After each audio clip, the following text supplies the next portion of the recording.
punya gigi itu aja. Udah di itu. Nah kalau patungan ada giginya ini dia. Warga digegerkan dengan penemuan kerangka manusia di saluran air di Gang 4, Karanganyar, Sawah Besar, Jakarta Pusat, Senin sore. Kerangka terdiri dari tengkorak kepala, tulang rusuk, tulang lengan, serta kaki.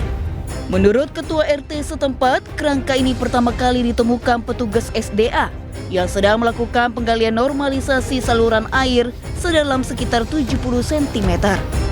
Awalnya dikira hanya potongan tulang hewan, namun setelah digali ternyata kerangka tulang manusia.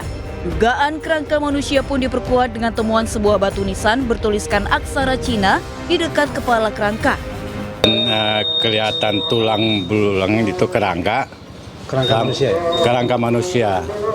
Langsung dilaporin sama petugas. Kalau kaki, tangan itu kepala itu katanya kuburan Cina dulunya. Guna penyelidikan lebih lanjut, kerangka manusia tersebut dievakuasi ke kamar jenazah Rumah Sakit Cipto Mangunkusumo, Jakarta Pusat. Dari Jakarta, Rani Sanjaya, iNews melaporkan. Ricuh penggusuran bangunan liar di sepanjang bantaran Kali Sekunder, Bekasi, Jawa Barat. Seorang warga pingsan saat menghalangi pembongkaran oleh petugas Satpol PP.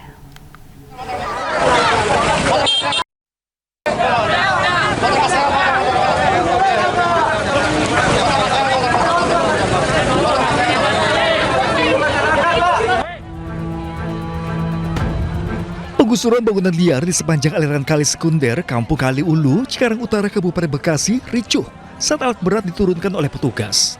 Sejumlah warga bersitegang memprotes petugas Satpol PP. Seorang ibu menangis histeris hingga pingsan di tengah kerumunan. Karena tak kuasa menahan emosi saat berusaha mempertahankan rumahnya.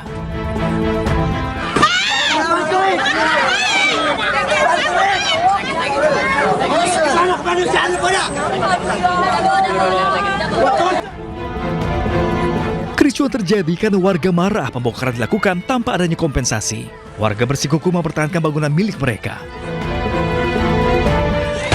Duit kagak punya.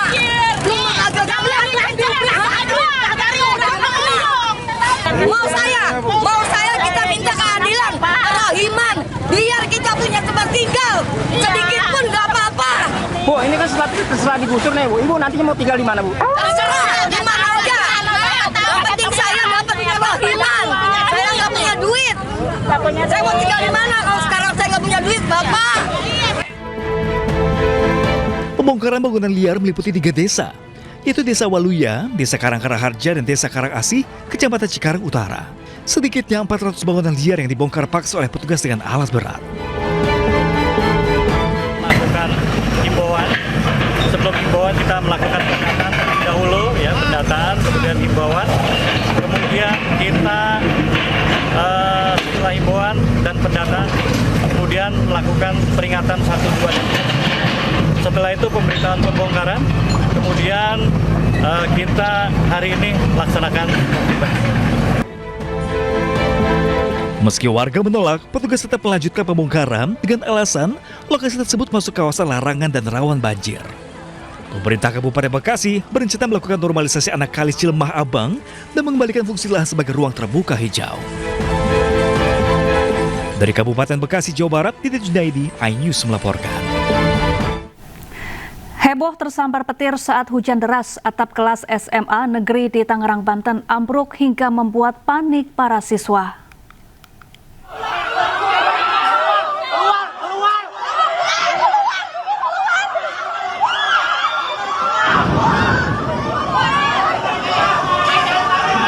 Kepanikan terjadi saat atap ruang kelas 11 SMA Negeri 17 Legok, Tangerang, Banten tiba-tiba ambruk setelah tersambar petir. Sejumlah siswa yang berada di dalam ruang kelas langsung histeris. Mereka berhamburan berebut keluar ruang kelas lantaran khawatir tertimpa reruntuhan atap. Menurut saksi, peristiwa itu terjadi saat wilayah Legok dilanda hujan deras mengguyur wilayah Legok, Tangerang, Banten. Di saat yang sama, tiba-tiba petir menyambar atap ruang kelas 11 disusul terjangan angin kencang yang membuat reruntuhan atap ruang kelas berterbangan. Ya, tadi aja ada kilat apa itu? Gede. Terus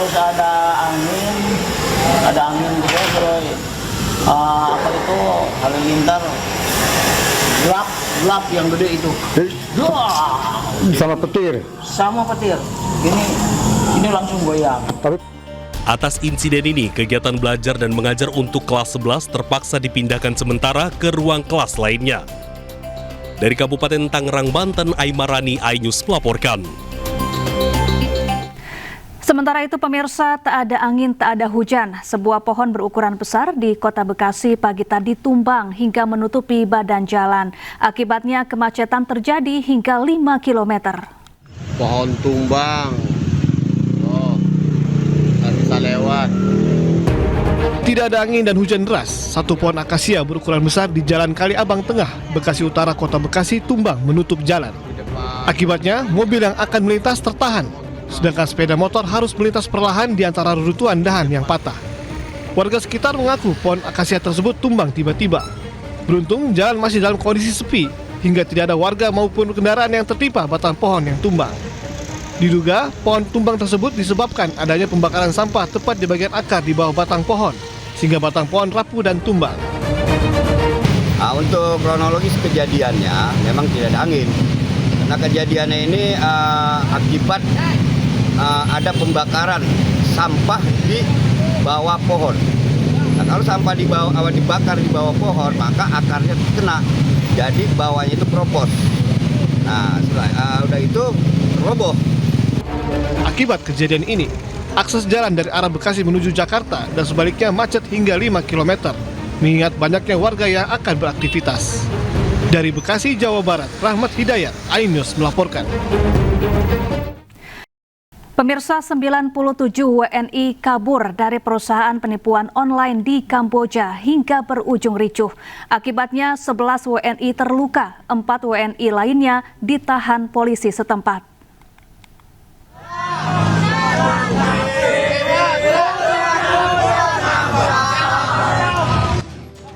Insiden kaburnya 79 WNI dari sebuah lokasi yang diduga perusahaan penipuan scam terjadi pada 17 Oktober lalu dan menjadi viral di sosial media. Sebagian besar dari mereka berhasil diamankan oleh pihak kepolisian setempat, sementara beberapa lainnya dilarikan ke rumah sakit di kota Cherutum, Kamboja untuk mendapatkan perawatan. Kasus ini menjadi sorotan akibat maraknya praktik perekrutan tenaga kerja Indonesia ke luar negeri melalui tawaran kerja palsu. Modus yang digunakan umumnya menjanjikan gaji tinggi, namun korban justru dijebak untuk bekerja di perusahaan yang menjalankan aktivitas penipuan daring. Jadi sesuai dengan SOP kami sudah melakukan proses identifikasi dari korban-korban, dari warga negara kita yang terlibat online scam, apakah terindikasi sebagai korban TPPO ataukah bukan sesuai dengan Undang-Undang 21 tahun 2007. Dan kami dapat sampaikan bahwa tidak semuanya adalah korban TPPO. Artinya, ada warga negara Indonesia yang mendapatkan tawaran pekerjaan sebagai scammer atau menipu di luar negeri, ya, dan kemudian berangkat ke sana secara sukarela karena mengejar gaji yang tinggi. Ya. Artinya, ini dilarang oleh undang-undang. Selain itu, KBRI Phnom Penh juga telah memberikan bantuan logistik dan pendampingan hukum bagi para WNI. Tim Liputan iNews melaporkan.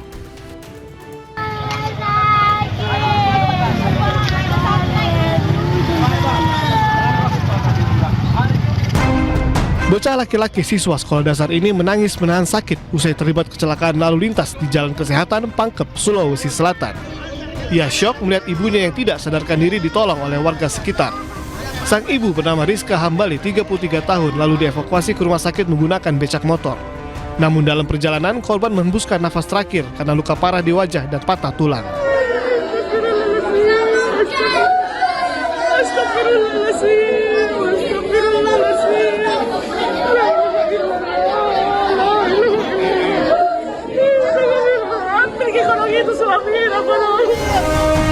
Isak tangis keluarga dan kerabat pecah saat jenazah korban disemayamkan di rumah sakit. Sebelumnya korban hendak mengantarkan anaknya ke sekolah dengan mengendarai sepeda motor. Namun saat akan belok kanan, korban ditabrak motor lain yang melaju kencang dari belakang. Kerasnya benturan membuat korban dan anaknya terpental.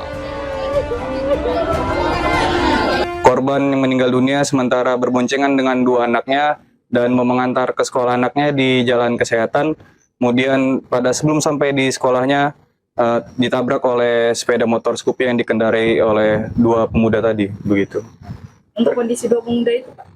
Untuk kondisi dua pemuda dalam keadaan sehat walafiat, tidak ada luka ringan maupun luka berat. Saat ini pengendara motor yang menabrak korban sudah ditahan dan diperiksa di Polres Pangkep. Dugaan sementara penabrak tidak konsentrasi saat mengendarai hingga lalai dan menabrak motor lain di depannya. Dari Pangkep, Sulawesi Selatan, Udin Sahrudin, iNews melaporkan. Seorang lansia penderita stroke dievakuasi dari balkon lantai 2 rumahnya di Kemayoran, Jakarta Pusat menggunakan tandu. Ini dilakukan karena sempitnya akses dan tangga kayu rumah yang rapuh.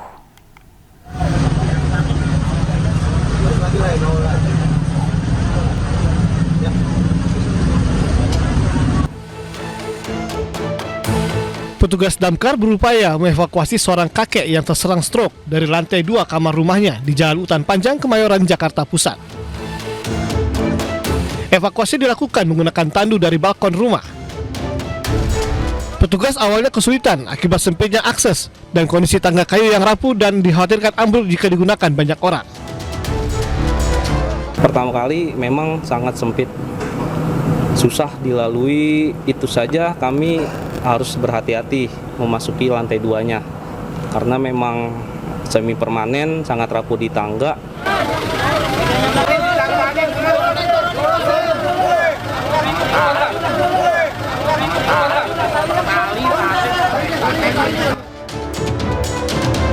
Setelah berhasil evakuasi, lansia tersebut dibawa ke rumah sakit untuk mendapatkan perawatan medis.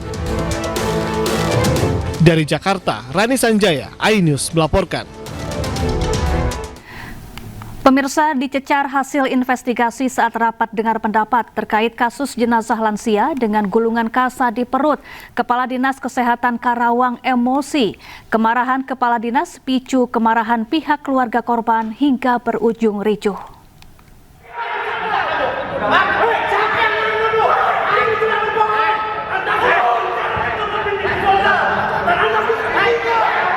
Kericuhan pecah saat rapat dengar pendapat Komisi 4 di Gedung Paripurna DPRD Karawang, Jawa Barat membahas dugaan kelalaian medis Rumah Sakit Hestin, Rengas Dengklok, Karawang. Kepala Dinas Kesehatan Karawang yang terpancing emosi saat dicecar hasil investigasi terkait kasus meninggalnya Mursiti disambut amarah dari pihak keluarga korban.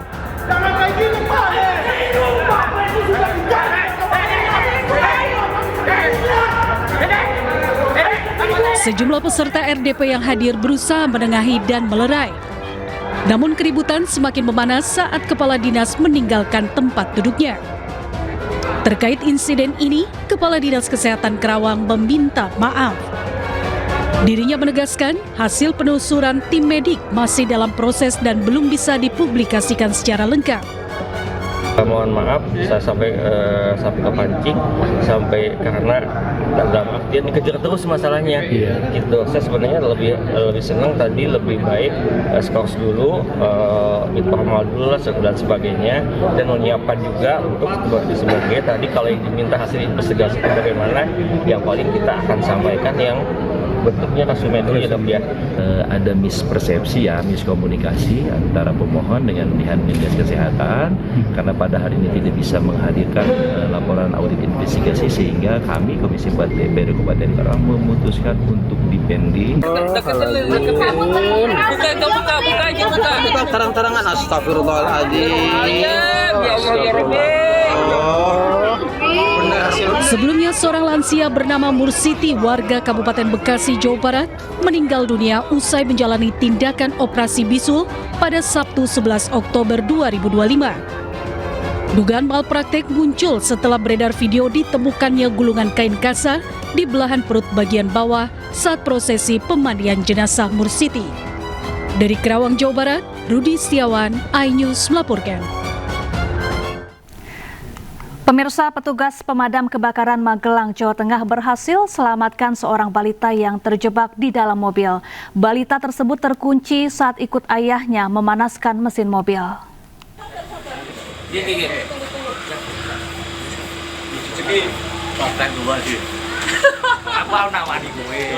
Beginilah suasana petugas pemadam kebakaran Magelang melakukan penyelamatan balita yang terjebak di dalam mobil yang terparkir di garasi rumah Desa Danurjo, Kecamatan Mertoyudan, Magelang. Dengan menggunakan alat penggaris besi hingga kawat, tim damkar berupaya membuka kaca pintu mobil pada bagian setir dan pintu belakang. Balita tersebut terkunci saat ikut ayahnya memanaskan mesin mobil. Namun saat ayahnya keluar dari kursi sopir dan hendak mengeluarkan buah hatinya dari pintu samping, tiba-tiba semua pintu terkunci.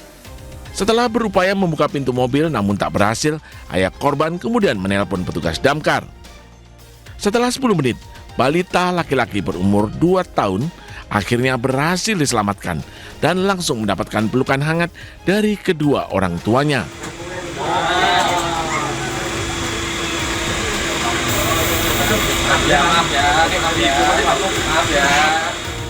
Dari Magelang, Jawa Tengah, Puji Hartono, iNews melaporkan. Pemirsa, 97 WNI kabur dari perusahaan penipuan online di Kamboja hingga berujung ricuh. Akibatnya 11 WNI terluka, 4 WNI lainnya ditahan polisi setempat.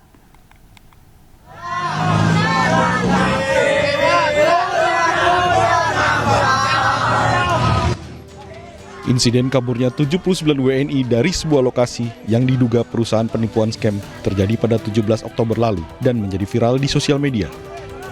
Sebagian besar dari mereka berhasil diamankan oleh pihak kepolisian setempat, sementara beberapa lainnya dilarikan ke rumah sakit di kota Cherutum, Kamboja untuk mendapatkan perawatan. Kasus ini menjadi sorotan akibat maraknya praktik perekrutan tenaga kerja Indonesia ke luar negeri melalui tawaran kerja palsu.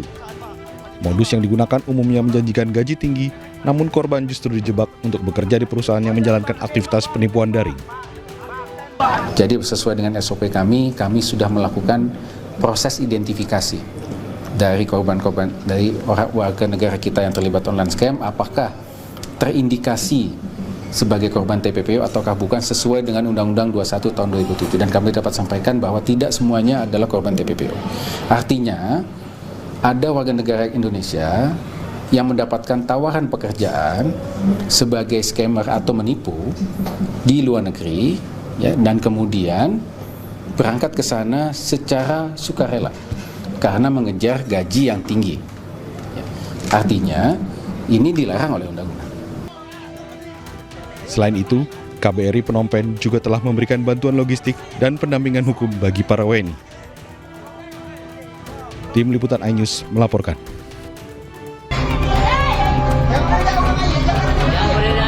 Seorang ibu dan 2 anaknya menjadi korban pembacokan oleh seorang pria yang diduga mengalami gangguan jiwa di Desa Tanjung Jebat, Kabupaten Bengkulu Selatan. Akibat serangan brutal itu, seorang balita berusia 2 tahun tewas.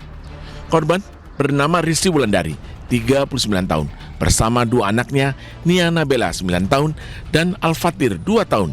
Ketiganya mengalami luka bacok di beberapa bagian tubuh. Tak lama setelah kejadian, pelaku berinisial JN, 33 tahun, berhasil ditangkap oleh tim gabungan Polres Bengkulu Selatan dan Polsek Mana. Pelaku diamankan ke kantor polisi untuk pemeriksaan lebih lanjut. Kejadian bermula saat Rizky tengah mengangkat jemuran di belakang rumahnya. Tiba-tiba pelaku datang dan langsung menyerang korban menggunakan senjata tajam. Rizky sempat berteriak minta tolong, membuat kedua anaknya berlari ke arah belakang rumah. Namun pelaku mengejar dan menyerang kedua anak tersebut. Ada laporan dari masyarakat, dari Pak Kades, menelpon Polsek tentang terjadinya peristiwa penganiayaan yang salah satu korbannya itu meninggal dunia. Pada saat hari tersebut pada kemarin, kami dari Polsek Mana langsung mendatangi TKP.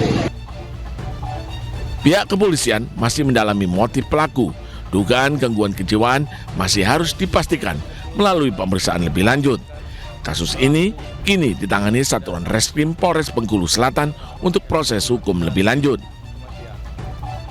Dari Bengkulu Selatan, Endro Dwirawan, iNews melaporkan. Asik bermain handphone, seorang wanita hamil tewas tersambar kereta komuter lain di perlintasan rel di Tebet, Jakarta Selatan. Korban diduga saat itu sedang memesan ojek online. Reni, usia 26 tahun, wanita asal Pandeglang, Banten, tersambar kereta komuter lain di perlintasan kereta Kebon Baru, Tebet, Jakarta Selatan. Wanita yang tengah hamil muda ini tersambar komuter lain jurusan Bogor, Jakarta, tidak jauh dari rumah indekosnya. Peristiwa ini bermula ketika korban sedang berdiri di pinggir rel kereta api sambil memesan ojek online. Saat sedang menatap layar ponsel, korban tidak menyadari rangkaian kereta melintas dan langsung menyambar karyawati bagian pemasaran di sebuah perusahaan swasta tersebut. Korban yang sempat terseret beberapa meter pun tewas seketika dengan luka di bagian kepala dan kaki. Petugas Polsek Tebet dan identifikasi Polres Metro Jakarta Selatan yang tiba di lokasi langsung melakukan olah tempat kejadian perkara. Dia mau nungguin Grab lagi itu kan, dua tuh chattingan sama temennya, mungkin dia terlalu turun gitu, akhirnya kesamber, yang satu masih di atas, dia udah turun duluan, dia ngontrak di belakang ini nih ngontrak dia gitu. Jasad korban dibawa ke kamar jenazah RSCM guna divisum untuk kepentingan penyelidikan. Dari Jakarta, Helmi Sajangbati, iNews melaporkan. Kita ke informasi lain, pemirsa. Rektorat Universitas Udayana akan mengeluarkan beberapa mahasiswa yang diduga terlibat dalam ujaran tidak berempati terhadap Timothy Anugrah Putra yang meninggal dunia akibat melompat dari lantai 2 gedung kampus jika terbukti bersalah.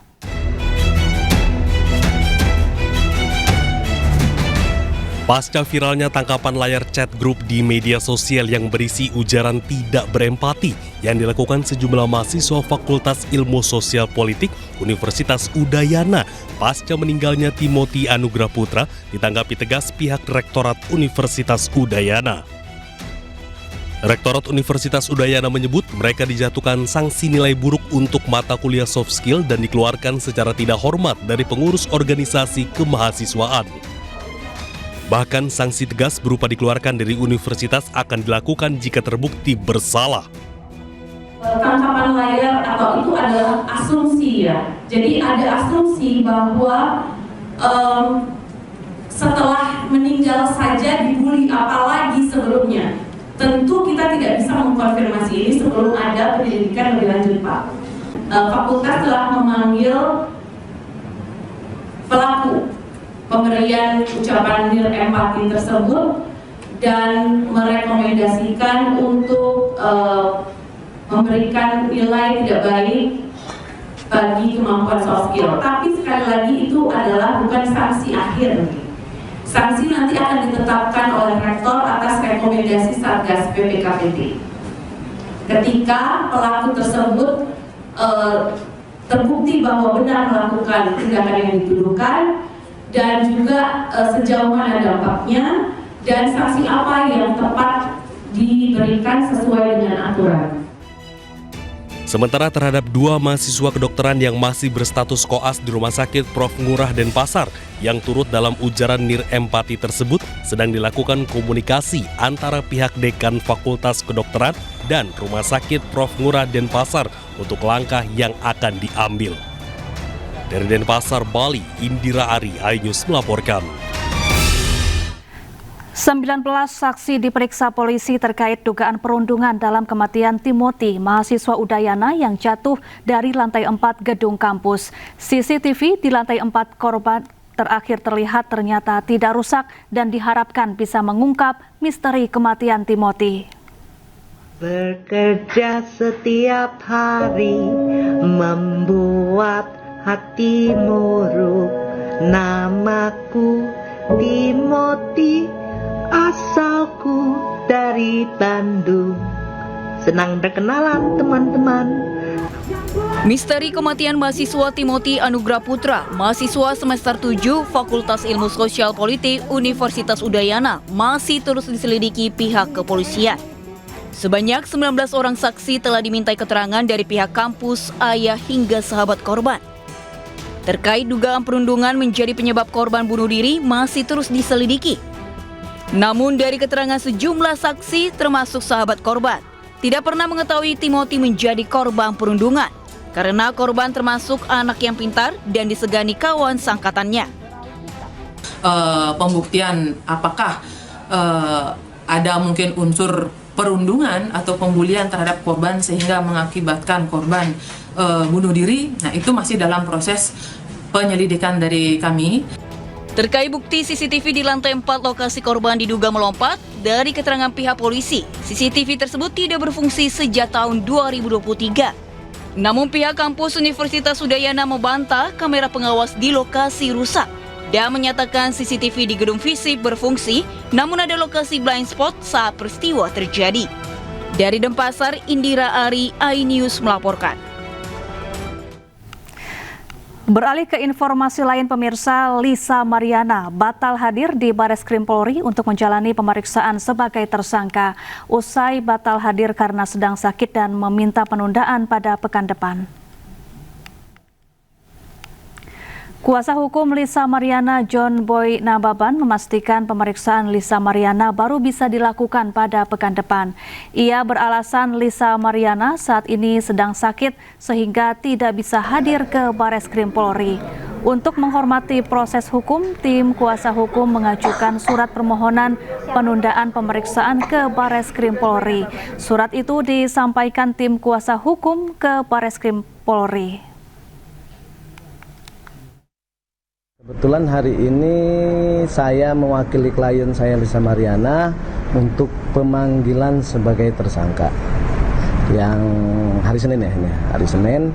Tapi karena kebetulan klien kami berhalangan hadir, jadi kami cuma mau menyampaikan surat ke dalam atas ketidakhadirannya. Kenapa? Karena kemarin itu dia kurang enak badan, sakit lah.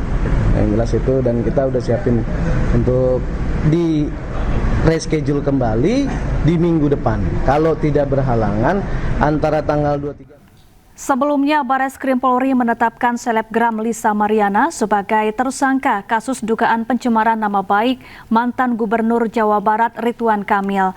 Penetapan tersangka dilakukan polisi sejak Jumat pekan lalu.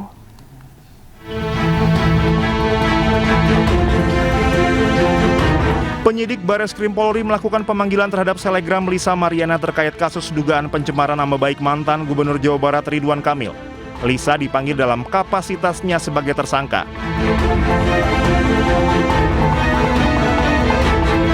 Polisi telah melayangkan surat panggilan pemeriksaan terhadap Lisa sebagai tersangka Jumat 17 Oktober 2025. Penetapan tersangka sendiri sudah dilakukan pekan lalu.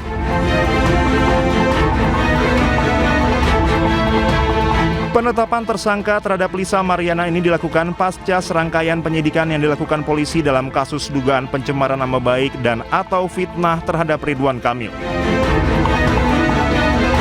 Polisi pun menjadwalkan pemeriksaan Lisa Mariana sebagai tersangka ke depannya. Selebgram Lisa Mariana sebelumnya mengaku memiliki anak hasil hubungannya dengan Ridwan Kamil. Dalam perjalanan kasusnya, hasil tes DNA dari Bareskrim Polri menunjukkan anak Lisa Mariana negatif dengan DNA Ridwan Kamil. Dari Jakarta, Nata Arman Sutrisno, iNews melaporkan. Kita ke informasi lain pemirsa, geger 15 tahanan kabur dari Mapolsek Samarinda. Para tahanan kabur dengan menjebol dinding kamar mandi di ruang tahanan.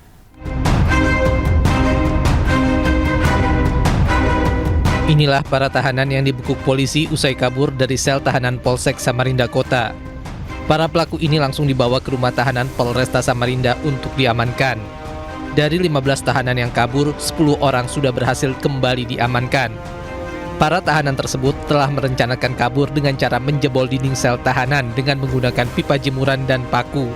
Para tahanan yang kabur diketahui merupakan tersangka dari berbagai kasus, mulai dari curanmor, narkoba, hingga persetubuhan anak di bawah umur. Ini kita sudah mengamankan 10 orang, ya 10 orang tersangka yang tadi malam tahanan yang kabur. Kalau kemarin rekan-rekan media pasti sudah monitor semua, itu ada 15 tahanan kita yang kabur dari tahanan Polsek Samarinda Kota. Alhamdulillah berkat kerjasama dan bantuan juga dari seluruh relawan dan seluruh masyarakat yang ada. Jadi masih ada kurang 5 orang lagi. Ini anggota masih terus bergerak di lapangan untuk memastikan untuk bisa kita amankan yang 5 orang ini lagi. Saat ini petugas gabungan masih melakukan pengejaran kepada 5 tahanan yang masih kabur. Propam Polda Kalimantan Timur juga melakukan penyelidikan internal kepada para petugas jaga terkait kasus tersebut. Presiden Prabowo Subianto memimpin sidang Kabinet Paripurna. Di depan jajaran kabinetnya, Presiden menyampaikan apa saja target pemerintah yang telah dicapai. Sementara itu, para menteri telah datang ke Istana Kepresidenan sejak Senin siang. Dalam rapat Kabinet Paripurna ini, Presiden mengapresiasi seluruh anggota kabinet yang telah bekerja keras menyejahterakan rakyat. Saya ingin pertama tentunya mengucapkan terima kasih kepada saudara-saudara semua yang telah dengan tekun, dengan kerja keras, dengan disiplin telah memberi dharma baktimu yang sebaik-baiknya pada bangsa dan rakyat kita di pemerintahan yang saya pimpin. Saya berterima kasih saudara-saudara yang berasal dari berbagai sumber yang berbeda-beda. Ya, 1 tahun menjabat sebagai presiden, Prabowo telah merombak kabinetnya sebanyak 3 kali. Total 6 menteri telah diganti. Bahwa saya dalam menjalankan tugas jabatan akan Bismillahirrahmanirrahim. Demi Allah, saya bersumpah. Prabowo Subianto dan Gibran Rakabuming Raka dilantik menjadi presiden dan wakil presiden pada 20 Oktober 2024. Usai pelantikan, Presiden Prabowo membentuk kabinet yang diberi nama Kabinet Merah Putih. Total ada 48 menteri, 5 kepala badan, serta 59 wakil menteri.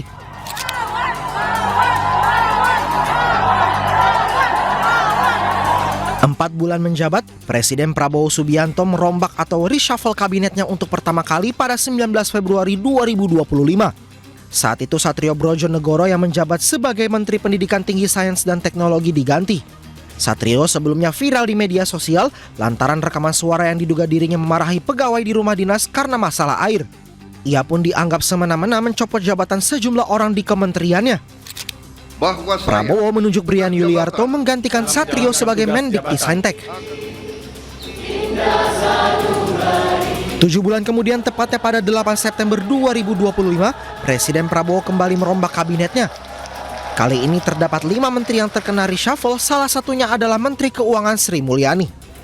Dito Aryo Tejo juga dicopot dari kursi Menpora, namun saat itu belum diumumkan penggantinya.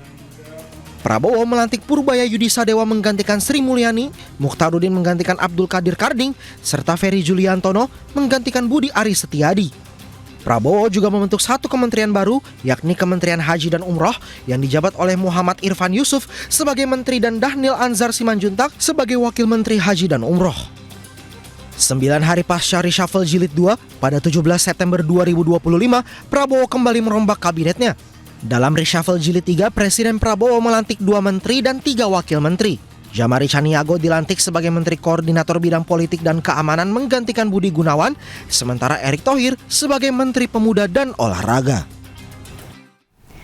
Sejak dimulai pada Januari lalu, makan bergizi gratis yang menjadi program unggulan pemerintahan Prabowo Gibran telah menyalurkan total 1,4 miliar porsi kepada 36,2 juta jiwa penerima manfaat. Pemerintah masih optimis tahun ini bisa mengejar hingga 82,9 juta penerima manfaat.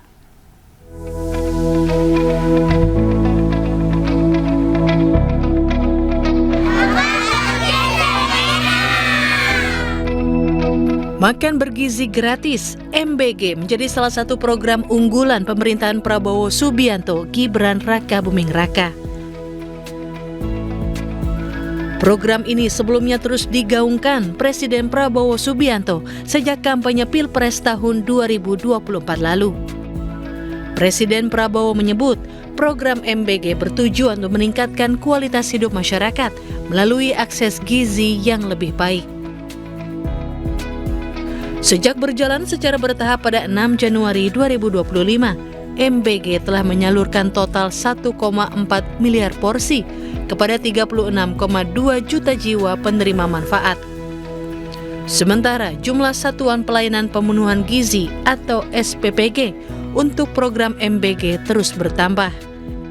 Data per Oktober 2025 menunjukkan bahwa 10.681 SPPG telah beroperasi di seluruh Indonesia untuk menjalankan program MBG.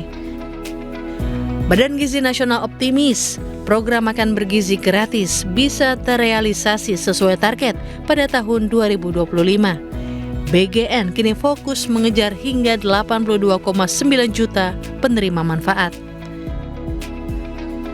Kita kejar 82,9 juta, mudah-mudahan tercapai. Tapi kita optimis lah ya, walaupun mungkin mentok-mentoknya 70 juta begitu, tapi itu sudah akan melebihi pagu yang 71 triliun.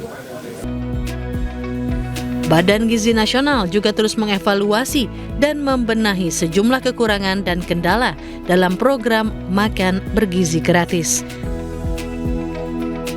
Tim Liputan iNews melaporkan. Ya pemirsa, jangan kemana-mana, selanjutnya iNews Siang akan dibawakan oleh rekan saya Fazila Hairunisa. Selamat siang Fazila. Hai, selamat siang Syafa. Ya, ada informasi apa lagi di segmen selanjutnya nanti? Iya Syafa dan juga pemirsa, ini selanjutnya di Indonesia ada informasi mengenai siswi SMP di Purwakarta, Jawa Barat yang ditemukan tewas tanpa busana di sungai, ternyata dibunuh seorang mahasiswa. Selengkapnya sesaat lagi, tetaplah di iNews Siang.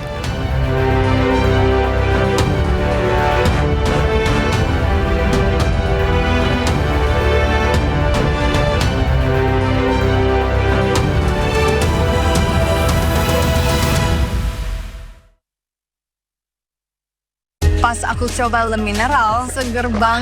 Pemirsa, terekam detik-detik Menteri Keuangan Purbaya Yudi Sadewa hendak push up di depan Presiden Prabowo Subianto. Purbaya terbirit-birit karena telat dalam acara yang dihadiri Presiden.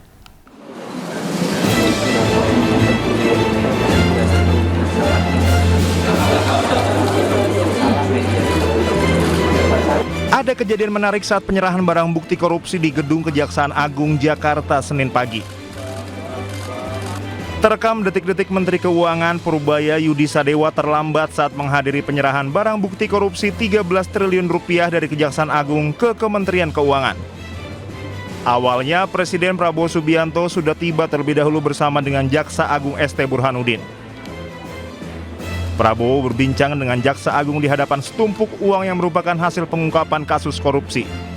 Selang beberapa menit kemudian, Menteri Keuangan Purbaya Yudi Sadewa datang tergopoh-gopoh menghampiri Prabowo. Purbaya kemudian memberi salam hormat kepada kepala negara. Gestur Purbaya pun terlihat membungkuk seperti orang meminta maaf. Kemudian Purbaya hendak melakukan push up, namun hal itu dibatalkannya setelah Presiden Prabowo menepuk bahunya. Jadi kita akan lihat ke depan seperti apa.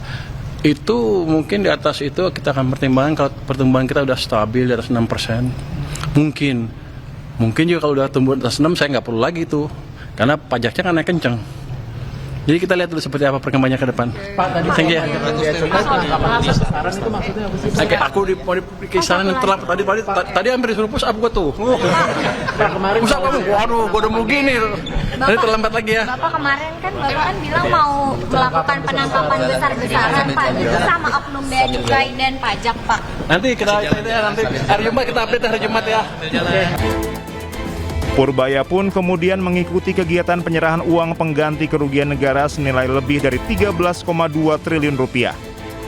Uang tersebut didapat dari pengungkapan kasus korupsi dalam perkara tindak pidana korupsi pemberian fasilitas ekspor crude palm oil atau CPO dan turunannya. Tim Liputan iNews melaporkan. Sidak kantor pajak Menteri Keuangan Purbaya Yudi Sadewa pergoki karyawan sedang olahraga di jam kerja. Purbaya juga mencoba menghubungi call center Ditjen Pajak.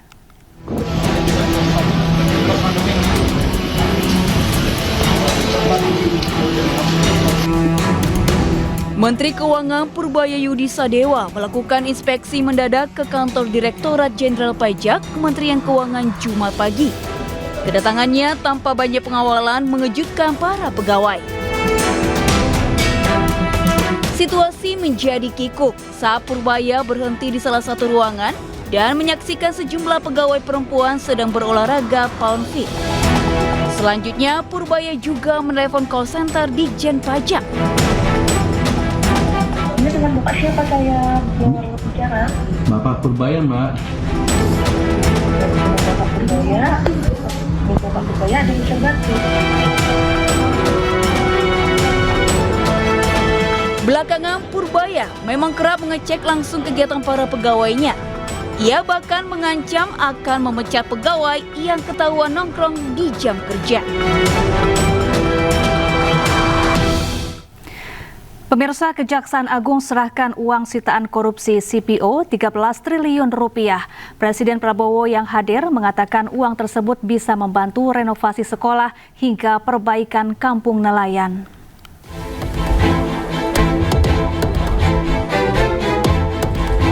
Kejaksaan Agung resmi menyerahkan uang hasil sitaan dari tersangka korporasi di kasus dugaan korupsi CPO. Total kerugian negara yang berhasil diperoleh mencapai 17 triliun rupiah. Namun sekitar 4,4 triliun rupiah belum diserahkan karena penundaan penyerahan dari dua korporasi. Total lebih dari 13,2 triliun rupiah uang yang disita diserahkan kepada negara melalui Kementerian Keuangan dan disaksikan secara langsung Presiden Prabowo Subianto. Tumpukan uang senilai 2,4 triliun rupiah dihadirkan langsung di lokasi konferensi pers. Jaksa Agung ST Burhanuddin menyerahkan berita acara penyerahan kepada Menteri Keuangan Purbaya Yudi Sadewa. Penyerahan uang pengganti dari Kejaksaan kepada pemerintah diapresiasi Presiden Prabowo Subianto. Terlalu banyak pejabat yang lengah atau lemah iman, lemah akhlak, melakukan tindakan dan akhirnya termasuk keluarganya yang menderita. Pengusaha-pengusaha pun saya ingatkan, dunia semakin sempit, bumi semakin kecil oleh teknologi dan peradaban, sehingga kalau saudara menganggap kalau mereka para pengusaha-pengusaha serakah itu menganggap bisa menipu terus-menerus bangsa sebesar Indonesia, saya kira itu kita akan buktikan bahwa kita masih eksis, masih kuat, dan kita bertekad untuk menegakkan kedaulatan kita demi rakyat kita. Presiden Prabowo menilai uang tersebut bisa membantu renovasi sekolah hingga perbaikan kampung nelayan. Menurut Prabowo, hingga akhir 2026 akan ada perbaikan kampung nelayan. Setiap kampung nelayan diperkirakan memiliki penduduk 5 juta orang. Dari Jakarta, Jen Cahyani, Fakih Satrio, iNews melaporkan. Dan kami sebagai saksi, kami akan tuntut untuk mengajukan ruang mediasi. Sambil membawa poster, para siswa SMA Negeri 11 Semarang ini melakukan aksi demo di lapangan sekolah. Para siswa berbondong-bondong membawa spanduk berisikan tuntutan seperti kami butuh keadilan, Justice for SMA Negeri 11, dan korban butuh keadilan. Mereka menuntut keadilan untuk para korban yang dilecehkan secara digital oleh Ciko dan menuntut kepala sekolah dibebas tugaskan karena dinilai tidak mampu menuntaskan masalah pelecehan. Dalam aksinya, siswa juga meminta adanya mediasi dengan sekolah. Tuntutan kami adalah kejelasan dari tanggung jawab sekolah, pihak sekolah, lalu tanggung jawab untuk klarifikasi kembali kepada pelaku Ciko. Sebelumnya di salah satu akun Instagram diunggah permintaan maaf pelaku Ciko yang merupakan mahasiswa Undip atas kasus edit video asusila terhadap belasan pelajar SMA Negeri 11 Semarang. Dari Semarang, Jawa Tengah, Andre Aprianto, iNews melaporkan. Yang pemirsa, lagi kasus kekerasan dalam rumah tangga terjadi. Seorang karyawan BUMN tega membunuh istrinya di rumahnya di Banyuwangi, Jawa Timur. Saat kejadian, 3 anak korban sedang sekolah.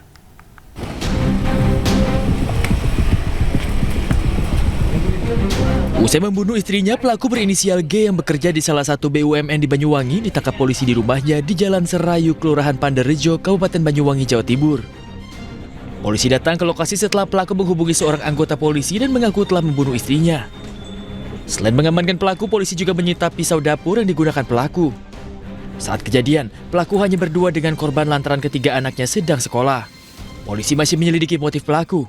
Ya, untuk motif masih kita dalami ya, masih kita menunggu, nanti kita akan sampaikan lebih lanjut. Yang jelas untuk perlukaan yang fatalitas tadi, lihat dari TKP dan saat ini berada di rumah sakit untuk kemudian diotopsi, itu ada luka di dada, luka tusuk. Jasad korban dibawa ke kamar jenazah Rumah Sakit Umum Daerah Belambangan Banyuwangi guna kepentingan otopsi. Dari Banyuwangi, Jawa Timur, Eris Utomo, iNews melaporkan. Seorang ibu rumah tangga tewas bersimbah darah di rumahnya di Cimahi, Jawa Barat. Dugaan kuat, korban merupakan pemilik warung dan rental PlayStation.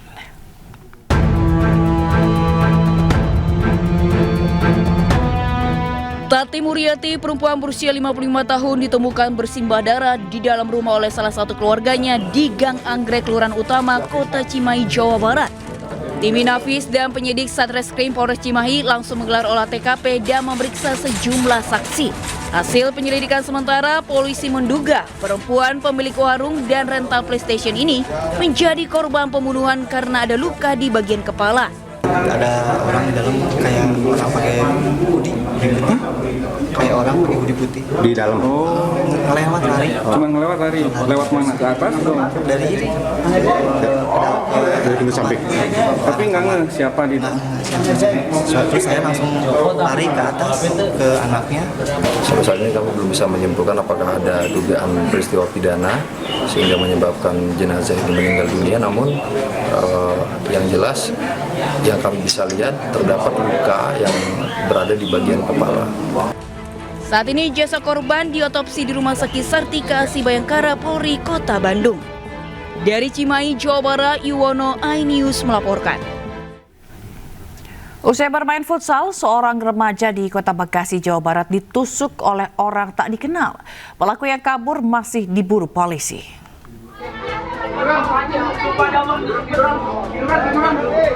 Dari rekaman video amatir milik warga yang viral, korban yang masih remaja di bawah umur mengerang menahan sakit usai ditusuk dengan senjata tajam di dada oleh orang tidak dikenal usai bermain futsal bersama dengan sepupunya di Jalan Perwira Bekasi Utara, Kota Bekasi. Korban Reza, 14 tahun, langsung dilarikan ke Rumah Sakit Umum Daerah Dr. Casbul Abdul Majid, Kota Bekasi karena banyak mengeluarkan darah.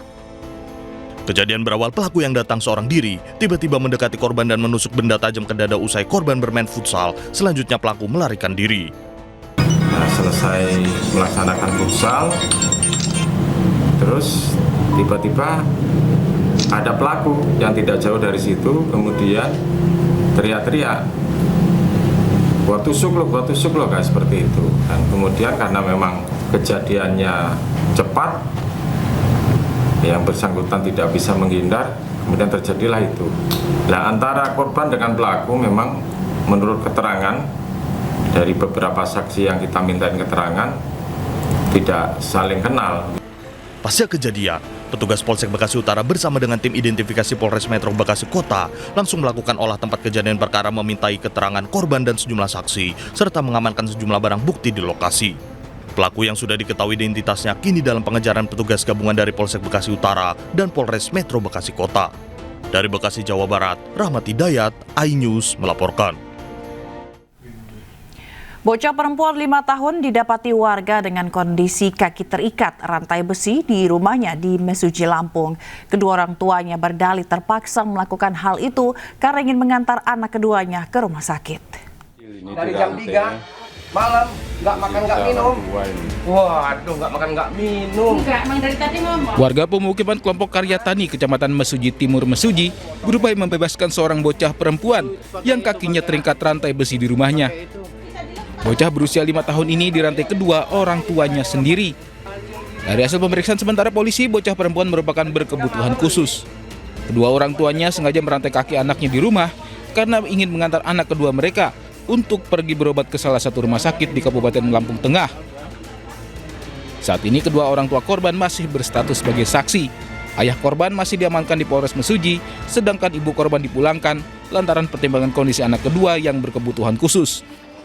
Jadi dengan inisiatif kedua orang tua korban itu merantai dikarenakan menurut dari keterangan kedua orang tua korban, anak yang pertama berinisial S ini pecicilan atau lebih aktif dari orang-orang yang biasanya, sehingga karena tidak mau merepotkan tetangga atau warga sekitar, mereka punya inisiatif untuk merantai dengan tujuan untuk membatasi ruang gerak korban berinisial S tersebut. Mereka meninggalkan anak mereka dengan membekali 2 potong roti dan juga segelas air dan segelas kopi. Sementara itu, penemuan bocah malang ini diketahui setelah sejumlah warga mendengar suara tangisan dari dalam rumah yang terkunci dari luar. Warga kemudian mendobrak pintu dan mendapati bocah malang tersebut. Setelah saya intip dari celah lubang rumah itu, benar anak itu diikat pakai rantai. Di rantai ya? Itu sejak kapan, Iya. Pak, diikat itu, Pak? Kalau bahasa tadi tetangga dari jam 3:30, jam 3:30 itu udah ditinggal sama orang tuanya, kerja kemana nggak tahu. Anak itu diikat di dalam rumah, dikunci, gembok semua. Polisi masih mendalami dugaan penganiayaan dan tindak kekerasan terhadap anak tersebut. Polisi juga telah menggandeng lembaga terkait untuk melakukan pemeriksaan psikologis terhadap korban. Dari Kabupaten Mesuji, Lampung, Ahmad Lutfi Rosyadi, iNews melaporkan. Ditinggal kedua orang tuanya berbelanja, seorang balita terkunci di dalam mobil yang terparkir di depan toko di Cilacap, Jawa Tengah. Proses evakuasi berlangsung dramatis dibantu petugas damkar. Pakai yang besi tadi, Pak. Tambahin obeng. Ini, Pak, tangannya, Pak. Tangan cilik. Oh,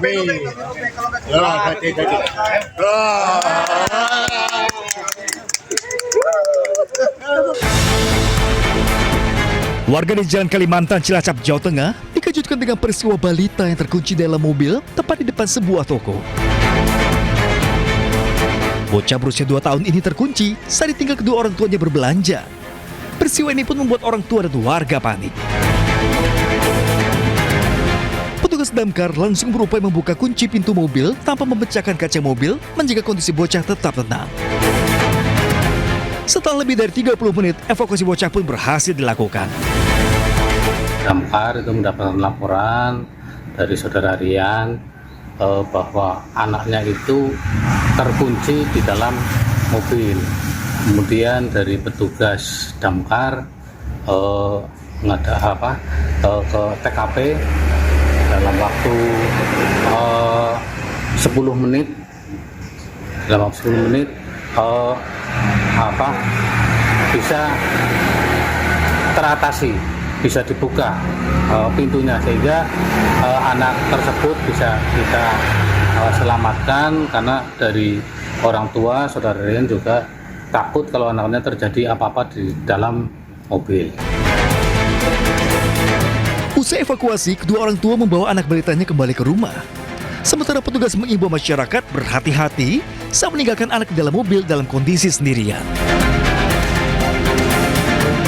Dari Cilacap, Jawa Tengah, Heru Susanto, iNews melaporkan.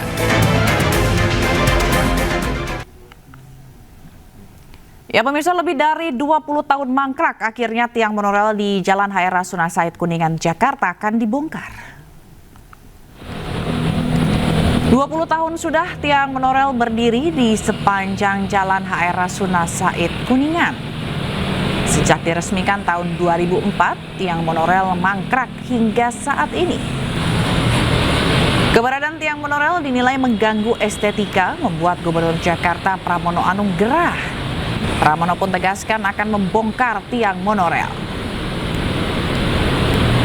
Pertama, berkaitan dengan keinginan pemerintah Jakarta untuk segera melakukan pembersihan ataupun menyelesaikan persoalan monorail yang ada di sepanjang jalan Rasuna. Pemirsa, di tengah maraknya PHK, ribuan pelamar kerja memadati depan pintu masuk sebuah perusahaan di Desa Kedung Kelor, Tegal, Jawa Tengah. Mereka rela berdesakan lantaran perusahaan tersebut akan merekrut 15.000 pekerja.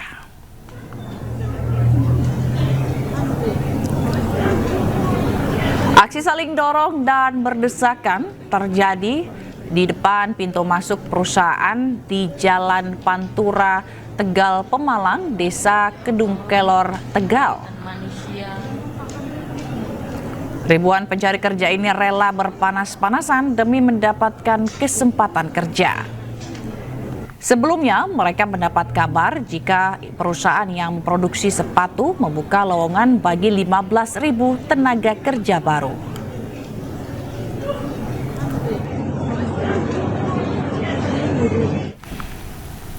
Pemirsa, dalam 1 tahun pemerintahan Prabowo Gibran, Menteri Pertanian Andi Amran Sulaiman optimis swasembada pangan di Indonesia akan tercapai. Dan berikut kita simak bersama dialog jurnalis iNews Jessica Winoto bersama Mentan Amran Sulaiman terkait strategi dan tantangan yang akan dihadapi. Pemirsa, 1 tahun pemerintahan Prabowo Gibran menargetkan Indonesia swasembada pangan untuk dapat terwujud. Kira-kira apa menjadi tantangan utamanya? Dan saat ini saya sudah bersama dengan Menteri Pertanian sekaligus Kepala Badan Pangan Nasional, Bapak Andi Amran Sulaiman. Halo Bapak, selamat pagi. Apa kabar Bapak? Dari untuk mewujudkan dari Bapak Presiden Prabowo dan juga Wakil Presiden Gibran ini kan menyatakan untuk menargetkan Indonesia swasembada pangan ini jadi target utama. Apa sih strateginya, Pak? Yang pertama, beliau targetkan, beliau kemarin umumkan di sidang kabinet. Beliau terima kasih, targetnya beliau 4 tahun, tapi insya Allah tidak ada aral melintang, tinggal 2 bulan. 1 tahun swasembada. 1 tahun swasembada? Insya Allah. Dan kira-kira kalau ini tidak ada aral melintang, nggak ada gempa bumi macam-macam. Oke. Kemudian tantangannya banyak, mulai iklim ekstrim. Yang kedua adalah birokrat. Kemudian birokrasinya. Kemudian regulasi yang begitu panjang. Kemudian sarana produksi. Maaf, masih banyak yang tidak bahagia. Kalau kita swasembada, ada mafia menanti dan yang korupsi-korupsi kita beresin bersama di pertanian. Tentu. Ya, tersangkanya kemarin Pak Kapolri sampaikan 41 baru beras. Baru beras. Ya, mungkin sudah 60-70 sekarang. Oke, baik, selanjutnya Pak, ini dari nasional kita kembali ke global. Coba kita ke global sedikit. Pak Prabowo juga kan untuk menyatakan untuk Indonesia ini menjadi lumbung pangan dunia. Ya. Nah, ini strateginya untuk mewujudkan keinginan Pak Prabowo ini gimana, Pak? Jadi kita tempuh 2 kalau sektor pangan ya, khususnya beras. Berasnya yang mendominasikan. Intensifikasi, ekstensifikasi. Intensifikasi seluruh sawah yang ada di Pulau Jawa kita optimalkan. Jadi dulu tanam 1 kali jadi 3 kali atau 2 kali jadi 3 kali. Nah, caranya adalah bagaimana air tersedia.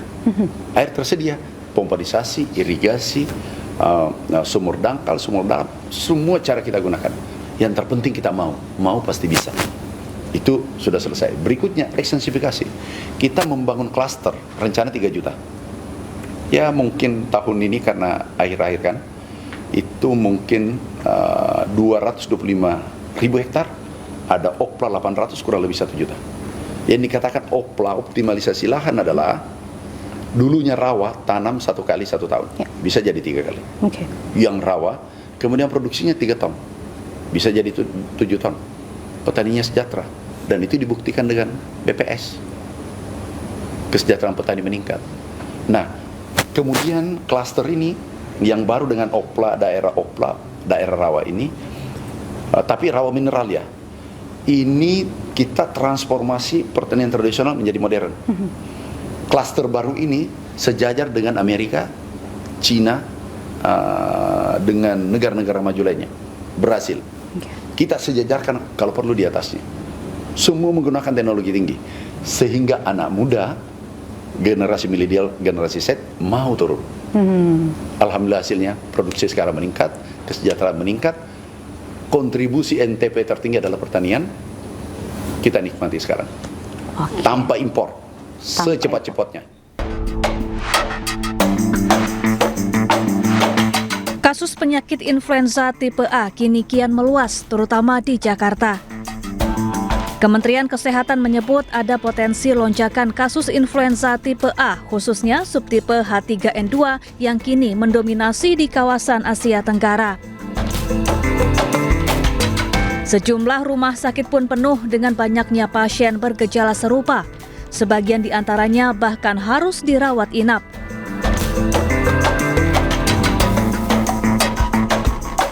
Adapun gejala influenza antara lain demam, batuk, pilek, sakit kepala, nyeri otot dan sendi hingga muntah-muntah.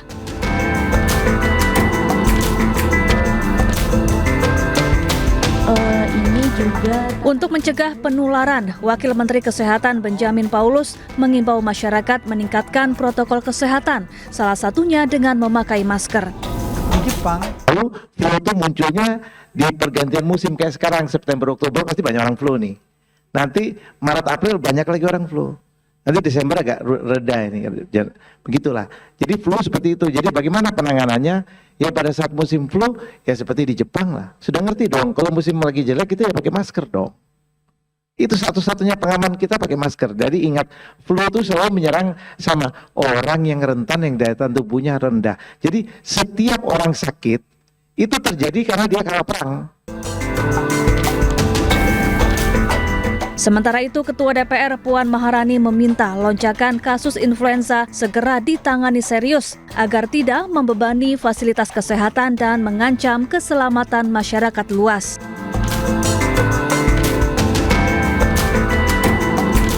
Lonjakan kasus influenza ini merupakan bagian dari pola peralihan musim kemarau ke musim hujan. Diprediksi kasus influenza akan mereda pada Desember mendatang. Tim Liputan iNews melaporkan. Ya, pemirsa, untuk membahas penyakit influenza tipe A yang kini kian merebak, sudah tersambung melalui Zoom epidemiolog Griffith University Australia, Diki Budiman. Selamat siang, Pak Diki. Selamat siang, Mbak Lucy. Assalamualaikum. Waalaikumsalam. Pak Diki, ini apa sebenarnya yang terjadi dan yang menjadi penyebab influenza tipe A ini merebak gitu ya? Apakah ini juga nantinya akan jadi pandemi, Pak? Jelas tidak ya, tidak menjadi pandemi. Tapi untuk diketahui ini adalah siklus musiman. Ya. Jadi terjadi secara rutin, terutama di menjelang musim dingin kalau di negara dengan musim 4, ataupun kalau di kawasan Asia Tenggara misalnya yang di ekuator biasanya menjelang musim penghujan. Dan sebagai informasi, data WHO menunjukkan bahwa kasus influenza ini memang sedang meningkat di seluruh negara kawasan Asia Tenggara, termasuk Indonesia, Thailand, Filipina, Vietnam, dan Kamboja. Nah, data bahkan hasil laboratorium menunjukkan 15% hingga 100% dari sampel pasien dengan gejala mirip flu itu dinyatakan positif influenza. Jadi memang yang dominan, betul tadi disampaikan, memang adalah influenza A, khususnya H3N2 yang saat ini mendominasi di hampir semua negara Asia Tenggara. Walaupun katakanlah di Kamboja dideteksi juga sebagian karena influenza B misalnya. Nah, apa sebetulnya yang perlu diketahui oleh publik? Sebetulnya dominasi influenza A atau H3N2. Jadi influenza A ini punya banyak tipe ya, antara lain H3N2 atau H1N1. Nah, H3N2 ini adalah salah satu strain flu yang umum beredar secara musiman, tapi dikenal menyebabkan gejala yang lebih berat, terutama pada lansia dan anak kecil. Jadi kalau melihat pengalaman data sebelumnya, tahun sebelumnya, kalau terinfeksi oleh influenza tipe H3N2 itu cenderung menyebabkan demam sangat tinggi, batuk kering, ya, nyeri otot berat, dan juga rasa lemah. Ya.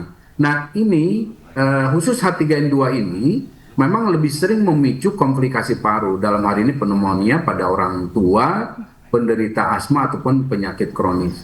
Tapi sejauh ini belum ada bukti bahwa virus flu tahun ini lebih ganas dibanding musim sebelumnya. Apalagi kalau dikatakan berpotensi menjadi pandemi. Lalu apa yang harus kita waspadai dan apakah ini sama dengan COVID-19 atau serupa dengan COVID-19?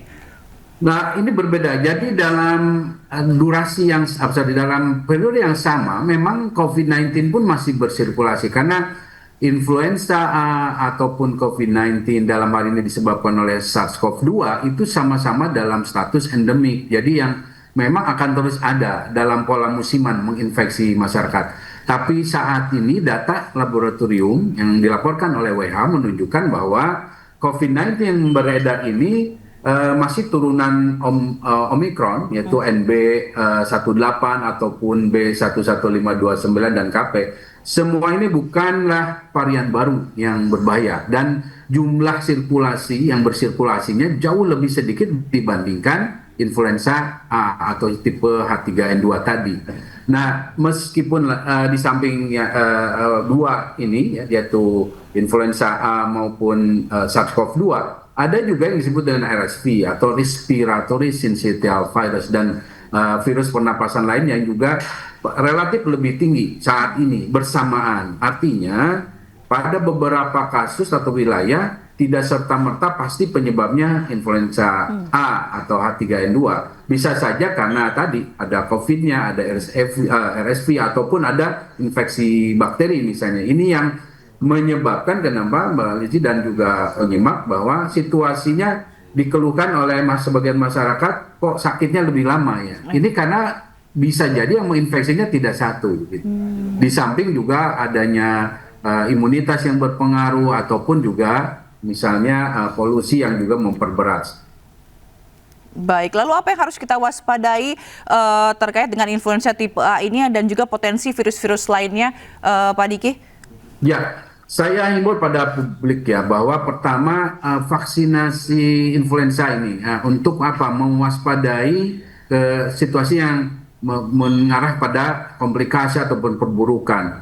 Nah, untuk diketahui ya pertama ya jangan juga panik ya karena ini bukan situasi yang berbeda dengan tahun-tahun sebelumnya. Sebetulnya siklusnya sama.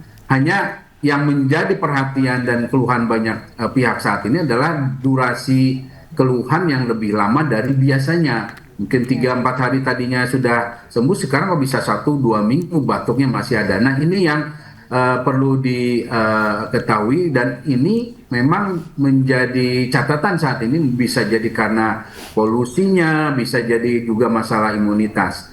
Nah, yang perlu diwaspadai kapan harus ke fasilitas kesehatan atau dokter, terutama bagi kelompok yang masuk ke kategori risiko tinggi, yaitu lansia di atas 65, orang dengan komorbid yang mungkin diabetes dan lain sebagainya, ataupun orang dengan gangguan imunitas, termasuk anak-anak khususnya di bawah 2 tahun. Nah, yang harus diwaspadai adalah kalau demam tinggi, lebih dari 38 derajat Celcius lebih dari 3 hari. Ini berarti tanda serius. Kemudian juga nafas cepat atau nafas sesak, juga anak ini misalnya tampak sangat lemah atau tidak mau makan, tidak mau minum. Nah, untuk lansia ya termasuk di sini adalah keluhan kalau misalnya ada napas cepat ataupun nyeri di dada. Nah, ini yang harus menjadikan kelompok ini lebih waspada dan segera melakukan pemeriksaan di fasilitas kesehatan. Nah, dan sebetulnya himbauan saya terutama ini semua, terutama komplikasi yang bisa dihindari itu dengan cara vaksinasi ya. Jadi vaksinasi influenza ini penting, khususnya bila Anda masuk dalam kategori berisiko tinggi dan ya kita beruntung ya Bio Farma sebagai salah satu andalan kita nih memiliki juga kemampuan untuk mendistribusikan vaksin influenza yang sudah terupdate dan ini relatif harganya tidak mahal dan tapi memiliki manfaat yang sangat tinggi. Dan yang meskipun misalnya ada influenza tipe lain tidak dilindungi oleh vaksin ini, tapi keparahan apalagi kematian itu bisa sangat jauh diturunkan kejadiannya. Oke, baik. Tentu kita berharap semoga virus ini cepat mereda begitu ya. Terima kasih Pak Diki Budiman, epidemiolog Griffith University telah bergabung di iNews Siang. Salam sehat selalu Pak Diki. Pemirsa Palang Merah Indonesia, PMI Jakarta Pusat bersama MNC Peduli gelar pemeriksaan kesehatan dan membagikan masker gratis di area Car Free Day Jakarta. Kegiatan digelar agar masyarakat mengetahui kondisi kesehatan dan golongan darah serta mencegah infeksi saluran pernafasan.